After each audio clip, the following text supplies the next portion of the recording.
શ્રી વાઘેશ્વરી ધામ જાલભાઈની મુવાડીથી અંબાજી પગપાળા સંઘ રવાના થયો। પગપાળા સંઘ તાલુકો મહેમદાવાદ જિલ્લો ખેડા વાઘેશ્વરી ધામ જાલભાઈની મુવાડથી 45 જેટલા માઈ ભક્તો અંબાજી મંદિરે ધજા ચડાવશે। યાત્રાધામ અંબાજી મંદિર દેશ વિદેશમાં વિખ્યાત છે, ત્યારે અનેક ભક્તો અંબાજી માતાજીના દર્શને જતા હોય છે। માં અંબેની અનોખી ભક્તિ મહેમદાવાદ તાલુકાના જાલભાઈની મુવાડીથી પણ 45 જેટલા માઈ ભક્તોને કોઈ રોકી શકે તેમ નથી। ધૂમધકતા તાપમાં કાળઝાળ ગરમીમાં પણ માઈ ભક્તો માતાજીની પ્રતિ આસ્થા અને શ્રદ્ધાને લઈ પગપાળા કરી માને ધામે આવવા માટે આતુર બન્યા છે।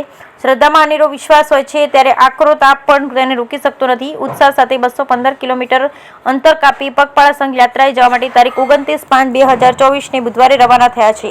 સંઘમાં પણ ઘણા માઈ ભક્તો ચપ્પલ વગર પણ આવતા હોય છે। તારીખ 3/6/2024 સોમવારના રોજ અંબાજી પહોંચી માતાજીના મંદિરે માઈ ભક્તો ધજા ચડાવી પૂજા અર્ચના કરી અંબેના આશીર્વાદ મેળવે અને ધન્યતા અનુભવે છે। આ સંઘ દર વર્ષે ઉનાળાના આકરા તાપમાં પગપાળામાં અંબાના ધામમાં આવતા હોય છે। બ્યુરો રિપોર્ટ વિમલ રાય કુંડલ।